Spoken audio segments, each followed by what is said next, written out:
All right. Thank you. Just thank you for attending. I know, this is ODL.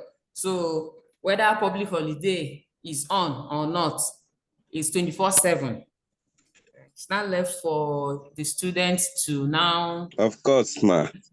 make use of the opportunity. Some people would have been seen on the WhatsApp platform. Is he going to hold? To me, it's a very silly question. If the facilitator sent there is a facilitation for that day, you should know that it's going to hold. And you're asking, is it going to hold today? Exactly. It's well. All right. So Like we'll be trying our best, Jerry. So if you remember last week, we discussed briefly on archives, where we defined archives, and we said that archive is can be defined as a place. And when you talk about the place, you are talking about will mean the building where all those materials that have enduring values are being stored, preserved, and kept or deposited. And you can also refer to an archive as a place. If you don't want to use a place, you can call it a repository, depending on which one you want to use. Or you can also define an archive as an agency. An agency is the archival institution itself. And these archival institutions are responsible for the identification, the preservation, and easy accessibility to the records of enduring value in their core study. So today we are going to look at the history of archives in Nigeria. I don't know how far you have gone with your course material.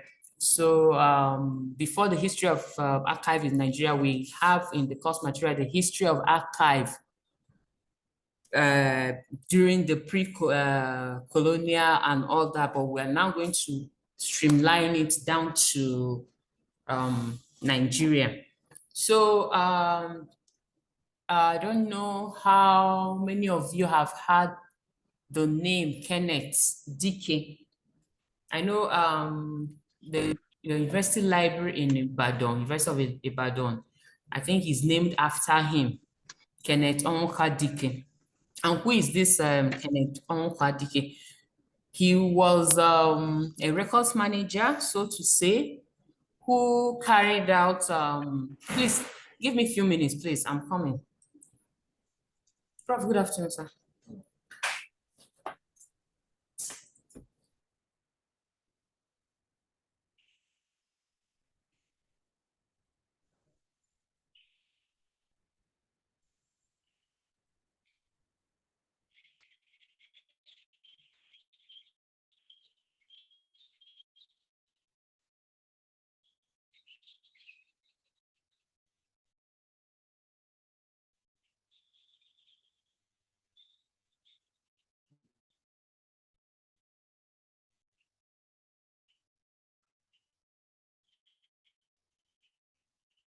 The door. Thank you, sir. But you're still around, Abby? Okay, before I go, I'll let you know. All right. I'm so sorry, please. So, like I was saying, Kenneth Onwuka Dike. Can you hear me, please? Yes, yes, okay. He was, according to history, archive has to do with history. So it's quite an interesting course. He was a records manager, and maybe because during the colonial era, when the British were our colonial masters, probably he has seen how documents and records were just littering everywhere. So he now took it upon himself to carry out an investigation, or you could say a research, on Nigerians' unrestricted records. And you know what we mean by unrestricted. Records that you can have access to at any given time. So from his findings from the survey, now was what led Nigeria to having its own records office. Okay, and then it was formally called the Nigerian Records Office. and this was in April 1st, 1954. So it wasn't until 14th November 1957 that Nigeria now passed and signed a bill into law, and this bill was called the Nigerian Public Archives Bill, and it was signed into law as Public Archives Ordinance 12A 1957. Okay, so the first archive in Nigeria was located at the University of Ibadan in 1958. So probably that explains why their university library is named after Kenneth Dike. Okay, any question? We can continue. Let's continue, ma. Okay, so Kenneth Dike, of course, since he was the one that carried out the research and got the result that even eventually now brought the idea of having anything that is called archives. He was now appointed the supervisor, and this was because of his experience and also for his passion for records keeping. I don't know, I think we were in the meeting, and also you see we're in the meeting that we had with students the other day, where I somehow in passing mentioned that studying library information science does not restrict you working only in the library. Can you remember? Yes, ma.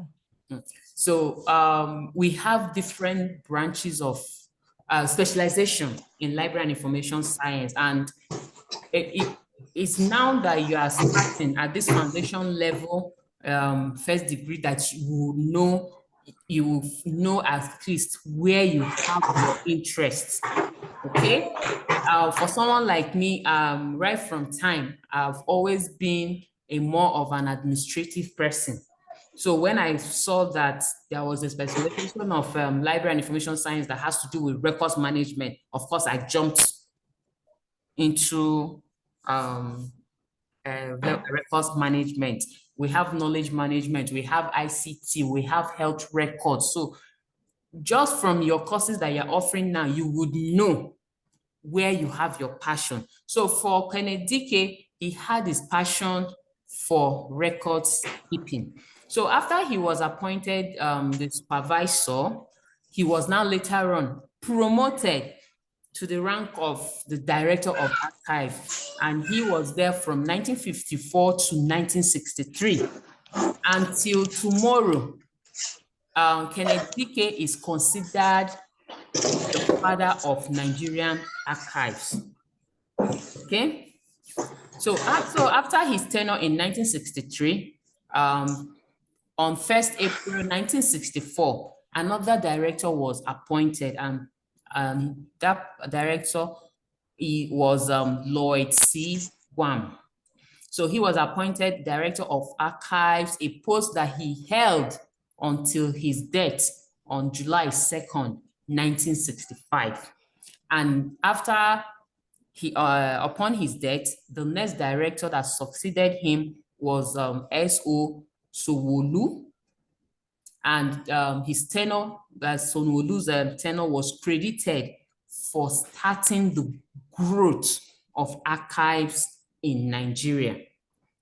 Okay, so it was during that Sowolu's please hold on. Hello? Hello? Sorry, I had a call. So it was during the tenure of Sowolu as a director that a degree. Can you hear me, please? Please, can you hear me? I keep having call interrupting my hotspot. Can you hear me?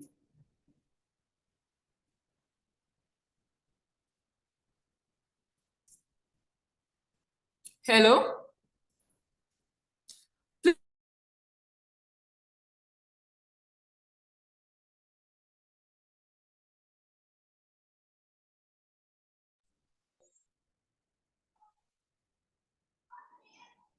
Sorry, please. I had a call interrupting with the hotspot. I'm so sorry.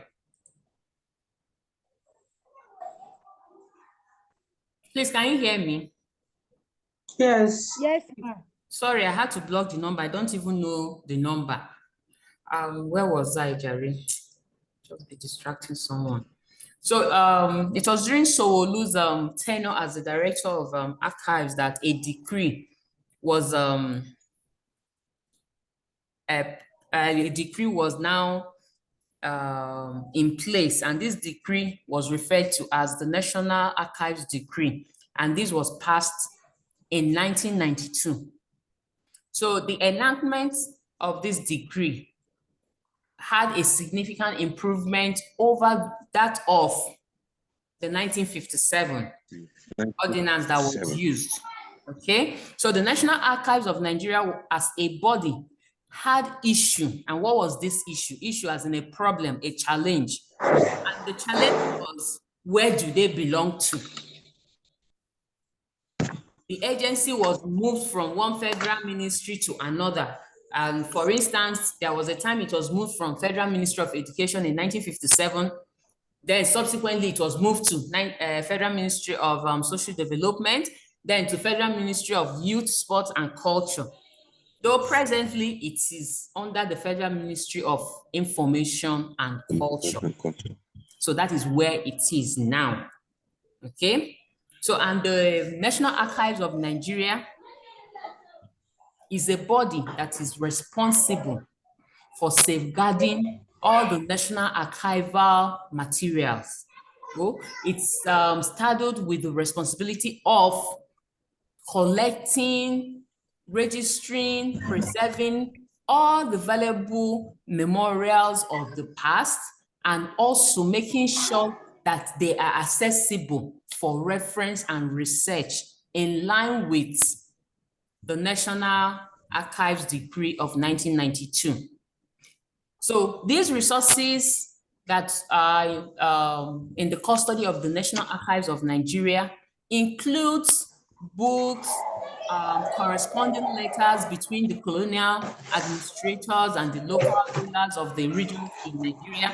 It includes the documents, photographs, maps, manuscripts, you name them, all those things that were used in the past. And if you recall, I said that all the materials that are being kept or stored in the or preserved in the archive or in archival institution are mainly for research purpose. So you wouldn't be looking for letters that were exchanged between the colonial masters and the present administration. Okay, you wouldn't be looking for them just to read them. Evidently, you need it for something. Probably you are carrying out a research or you're writing an article, so you need nothing but the facts. Okay, so there are other categories of documents that are being stored apart from these ones that I listed in the National Archive of Nigeria.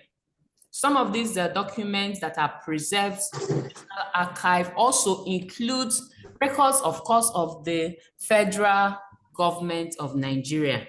It also includes records collected from various local government areas throughout the country. And these documents or records includes administrative, constitution, and legal records. Recall, we mentioned that when records are being kept, you have to check what value does that record possess. It could be that it has an administrative value. It could be that it has an institutional value. It could be that it has constitutional value, legal value, or financial value. And of course, it could be that it has an archival value. So such records are kept in the National Archives of Nigeria.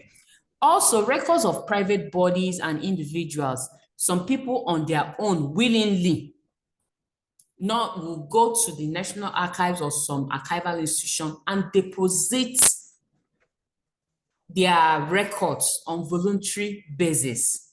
And such things also happens in the library too. You could see someone, maybe upon the death of the person, the relations will say that before the person died, the person said that his or her library collections, all the resources that the person owned should be donated to so and so library or to libraries within. It happens. It's a free will gift.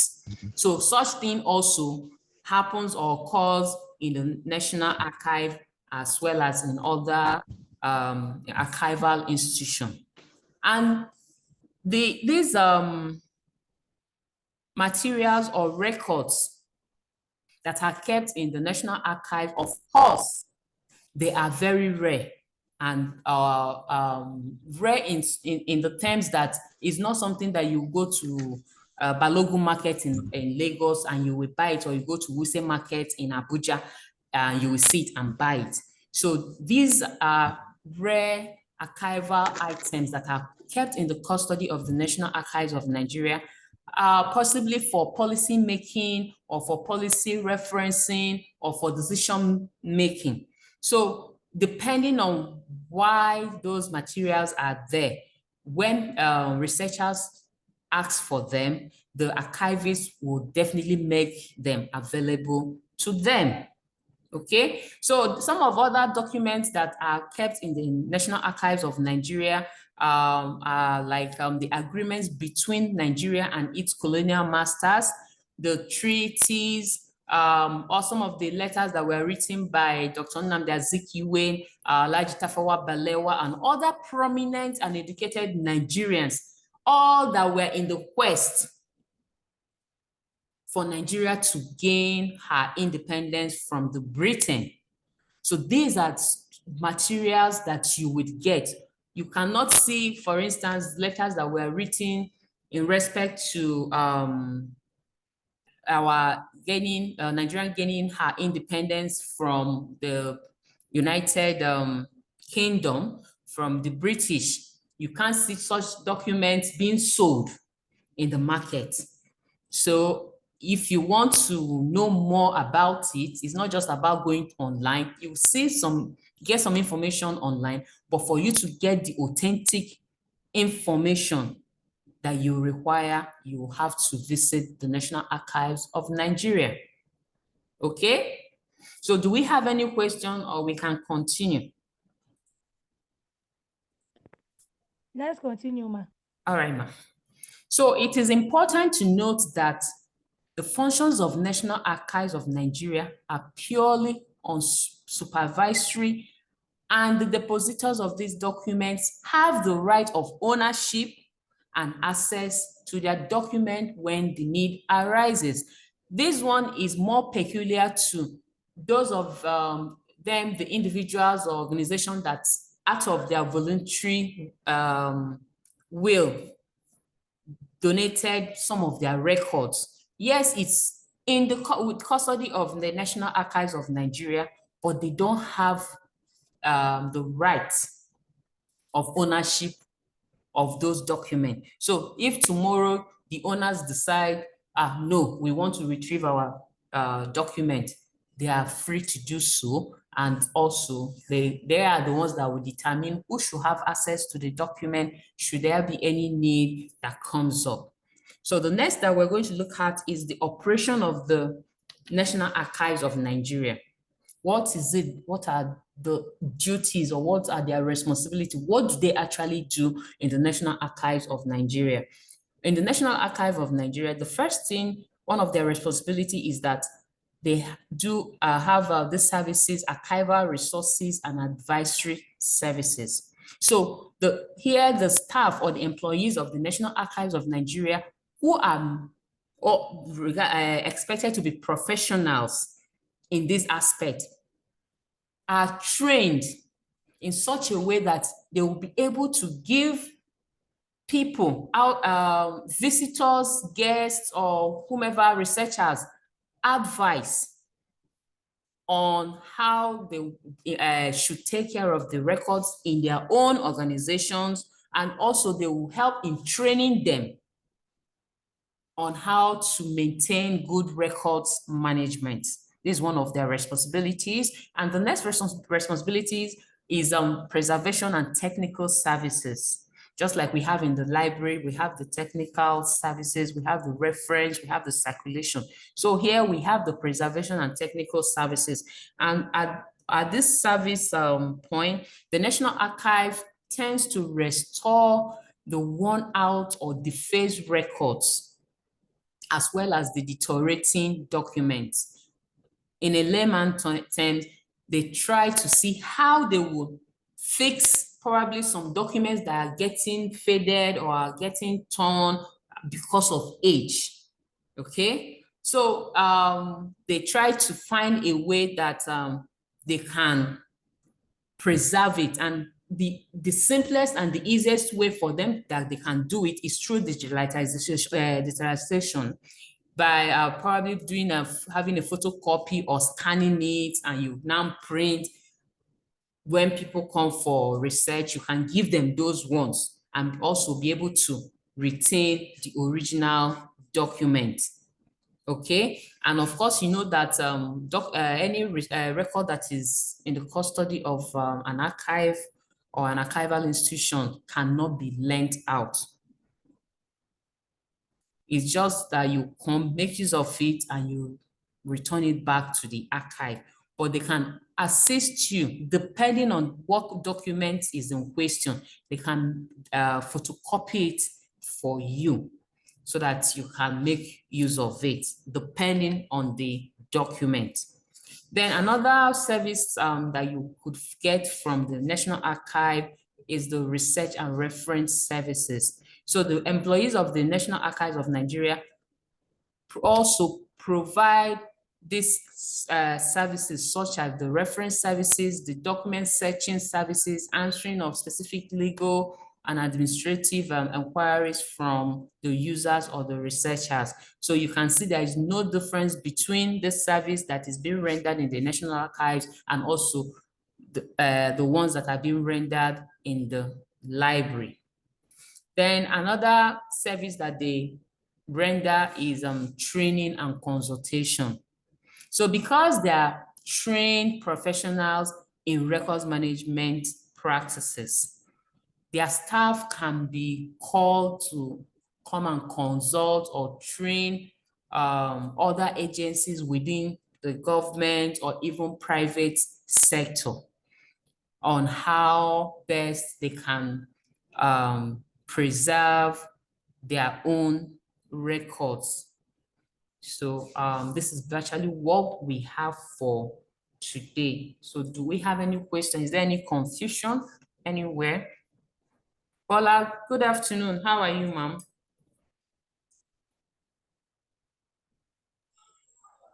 So any question? Yes, Doc. Sir? Mr. Gospel, I didn't hear you. Yes, Doc. I didn't hear you. Can I come in, please? Yes, sir. Can I speak, please? Yes, yes, sir, you can. Okay, like what I was trying to ask, Doc. I don't know if you hear me. Oh, I can hear you. I was trying to know, yeah, what is the base that You're breaking, sir. the You said what is what? will come and deposit? Can you send it through chat? Your network is breaking. And he would be Your network is breaking. I was saying that how can someone who come and deposit? Okay. All right. Can you send it through chat if you can hear me, sir?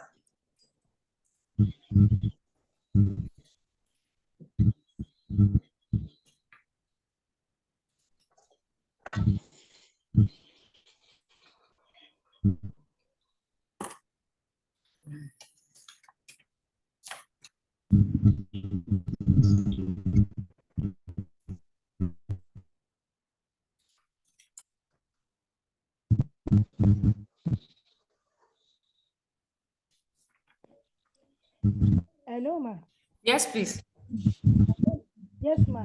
When you started your teaching, you were explaining to us that we have several area. I can't hear you, in the Bimpe. I library. can't hear you very well. Can you speak out? Yes, ma. I say when you started your teaching, ma, you Mm. made mention of several sections in the library, like record, like all these things. But I now think, did we have special, special, like those people in charge of special people with special needs? Do Okay, we that's really have special them, or needs. do people really go for it in this library field? I'm sure there would be. Please hold on. I'm sure there would be. I'm sure there would be. Just hold on. I'm sure there would be. Because library and information science is now it has gone Because, beyond what sorry, ma, excuse me, ma. sorry? Excuse me, ma. Before you answer me, ma, let me complete it, ma. Okay. Because last semester I offered a course about people with special needs. So how library can reach them. So I now have interest in that particular area, even to write my project. But I don't know, maybe I can write my project on the special people. Yeah. You're in 300 level, right? Yes. Of course you can write I'm trying to look at yes. You didn't offer this course since you have Because the I have flair. interest in Did you that, I offer have no hold interest on, in did you that area. offer this course LIS 213 library information services to people with special needs? Yes, I did it, ma. So I have interest in that area. Yes, yes, you can. In fact, I even have an article I wrote. Not just an article. I have one I wrote on special needs. In particular, it was on those with visual impediment. Okay, and from my research, I found out that most libraries they don't even have all those facilities for them, including NOUN library. They don't have the facilities for such people. Okay. And there's another one I wrote on still on that special needs, all these dyslexia students that have reading problem, speech problem, and all that. So you can actually write on that. And since you know you have interest in that area, you should research more on that. Research, what I mean is that go to Google, type in, probably you just type library slash special needs PDF. You see articles that other people have written, which can give you an idea. Okay. And for you to get topics, the easiest way for you to get topics is when you see an article.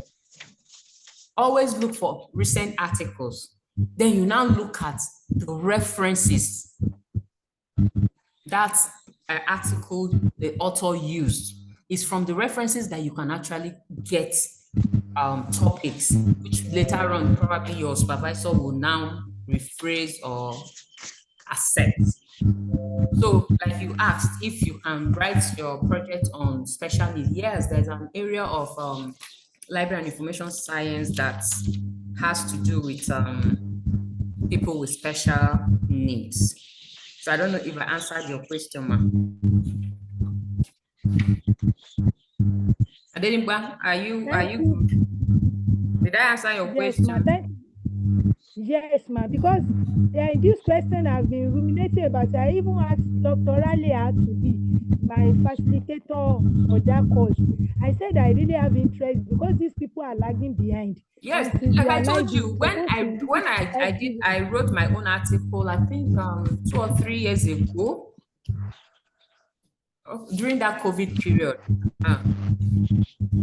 Most libraries, they don't have, in fact, they don't have those facilities of, for instance, for those that are blind, okay? They don't have all those things that they're supposed to have.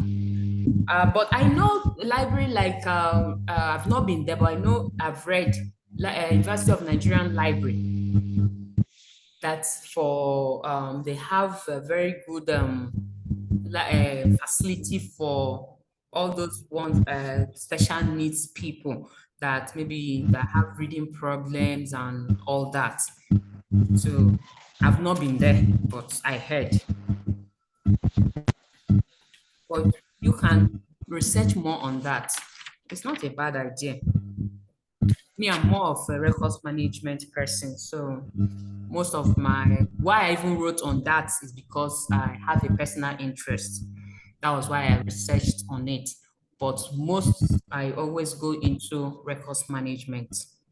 So it's always good from now that you are still at the foundation level, know where you have more interest. Where even in your personal life, you know the kind of things you like and all that. They have so many specialization in library information science. Like I said, then we have knowledge management, we have business information management, we have library and information science specialization. We have archives administration, we have records management, we have health information management. Which other one? We have ICT in specialization. There are so many of them. Information Your network science. is breaking, ma. Okay, I said there are so many specialization in library and information science. You can Google it, you will see them. And possibly if you Google and you see them, you on your own, I'm talking to you, everybody, you will now know, okay, this is where I actually have, I think I have my interest in, and you start working towards that so that you know that when you are writing your project, you tilt towards that area. And even when you're choosing courses, all those elective courses, apart from the core courses, you go towards that area. Okay. So, Mr. Godswill, I still did not hear your question, sir. Okay, can I come in again? Maybe you can hear me this Yeah, I can time. hear you now, sir. Yeah, and no, what I was asking during when you were taking this thing, you were telling us that someone can deposit and archive material, and he is also having the power of who can access that. Yeah. I don't know if there were no agreement before he it, or he bring it personally himself. So I thought it's the archive institutions that will have the power to list to whoever or wants to have a hand to it and see what is there as a research purpose. So, but here I'm hearing that he is the one that can define who can make use of that. Okay.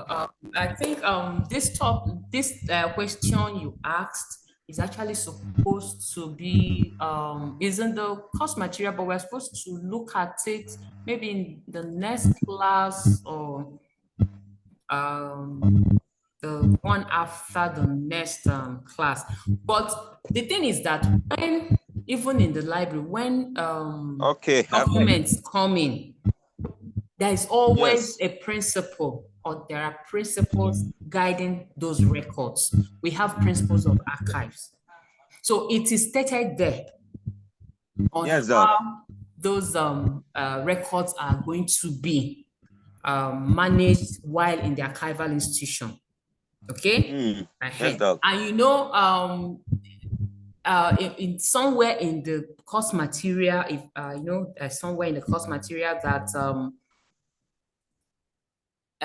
the ways that archival institutions get their record, their materials, the records in their custody.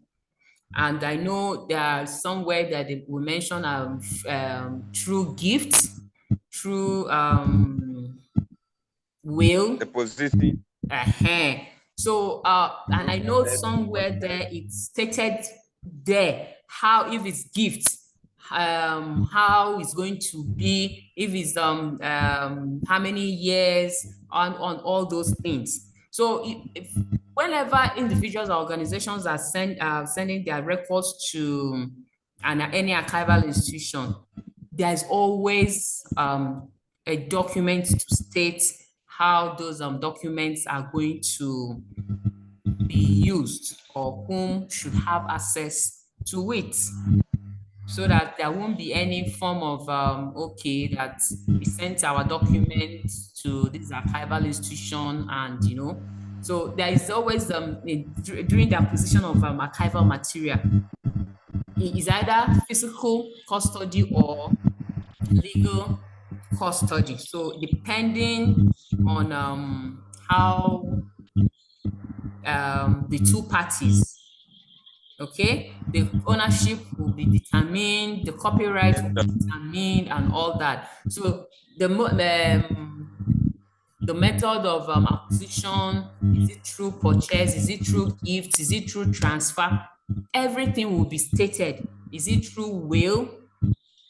So it's still the owner of the material that will determine how his or her own records will be used, who should have access to it.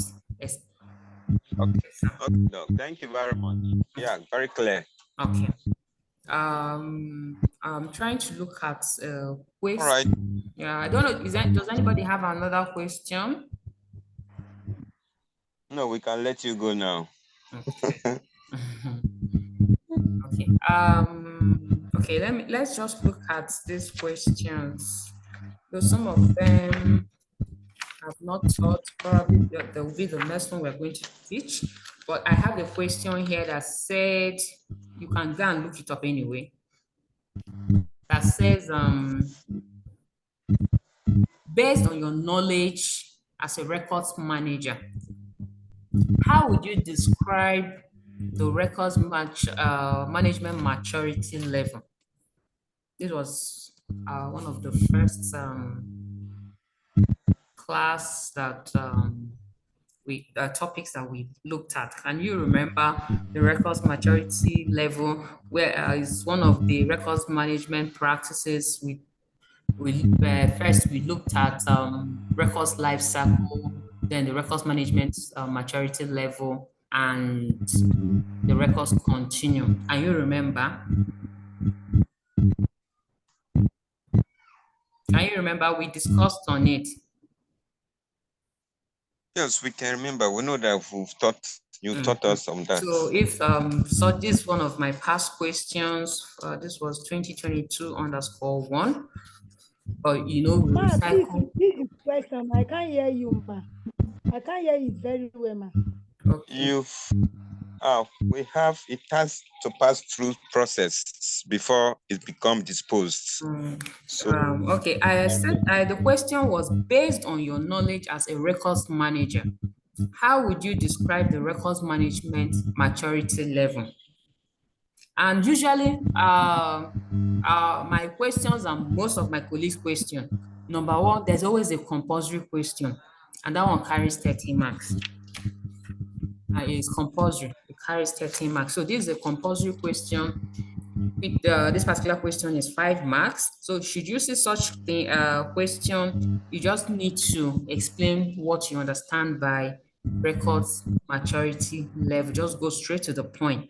Then the second part of it, that is 25 marks, says describe 5 characteristics that are typical for the 5 levels of records maturity level. It has 5 levels. The first one is level 1, which is the substandard. Level 2, which is in development. 3, essential. 4, proactive. 5, transformational. So I would advise you read all those levels and know them at your fingertips. Such things, if it was me, what I normally do, I just see how I can form an acronym with those 5 levels so that it will be easier for you to remember. Okay? Then the second question said, the materials in the archives are basically for research purposes, and archives have specific guidelines on how people may use collections to protect written requests.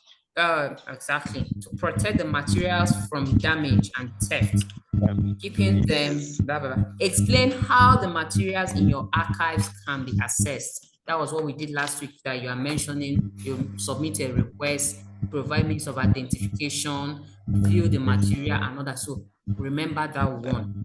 Then Yes, the question number thank three. you very much. Question number 3 was enumerate and explain any five types of archives. We did that last week. We have the university archive, the corporate archive, the historical society, the government archive, museum, religious, and special collection. So it says enumerate and explain. That's list and explain. It's not a must you will see list. So you could see enumerate. Okay. And the next one says discuss in detail the history of archives. You know, in the beginning, I said we have the history of archives that have to do during the BC. So please read that one. We just talked about the history of archives in Nigeria. So I know there's one that I asked the history of archives in Nigeria. So depending on which one you see, you'll now talk more on it. The 5th question, that one we are yet to do it. I think it's for next week. So you may not really understand it, but it says discuss in detail the following principles of archive. So these are our assignments. Please read more. We're going to discuss it next time. The principles of archives. Which of them, Doc? The principles of archives. Now we have. Okay, thank you. There are 3 principles of archives. So let's read it so that we can discuss it more, because the principles of archives is quite confusing. The 3 of them seem as if they are similar, but there is a little bit difference between the 3 of them. So let's read it and understand them before the next lecture. So in absence of that, do we have any question? Hello, ma. Yes, Bingbe. Hello. Yes, ma. I said thank you for the other day for hosting us without menu. On our agenda, there is no last items there. Menu. Oh, this woman will not kill me. You see what I passed through. In fact, I'm going to mute her permanently. Then in next class. Oh, girl. Hello,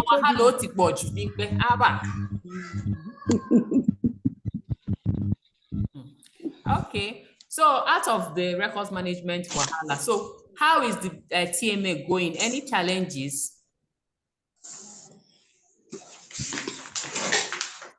I hope we are all having 10-10. No. You see, how can you say no?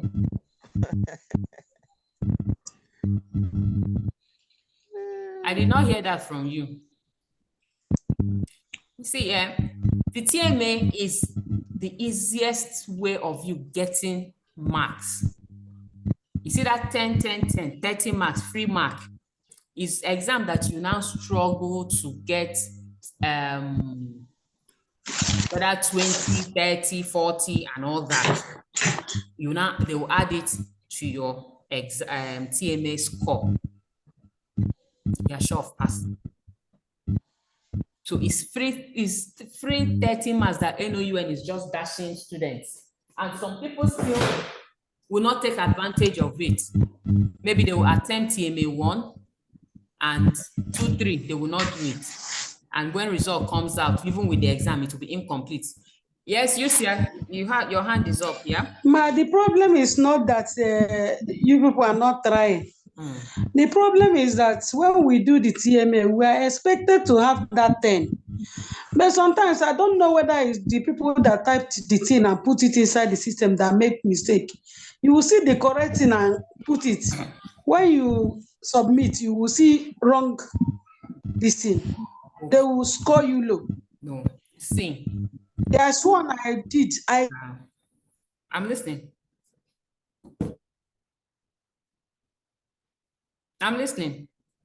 I had 9/10. Mm. Okay. It's sometimes it could be typographical error, it could be human error and all that. Most of your colleagues, when they have such challenges, all you have to do, please, I'm talking to everybody, just screenshot it and send to me on WhatsApp. Or The issue is that they have scored you. If we send that in, how will you you now see, I correct heard it? you. I Because heard you. I I heard did they you. send. I heard Thank you, ma. Thank you, ma. Just screenshot it and send. We will look at it, and if it's from our own end, don't worry whether you have done it and you failed it. Okay. It will be rectified. We will send it. Pass. Okay. So thank you for attending the class, and I hope it was interesting. So I'll see us again same time next week, Thursday at 12. So please try and read up on that principles of archives. So we can now look at it, and as I'll be blabbing, it won't be sounding Greek.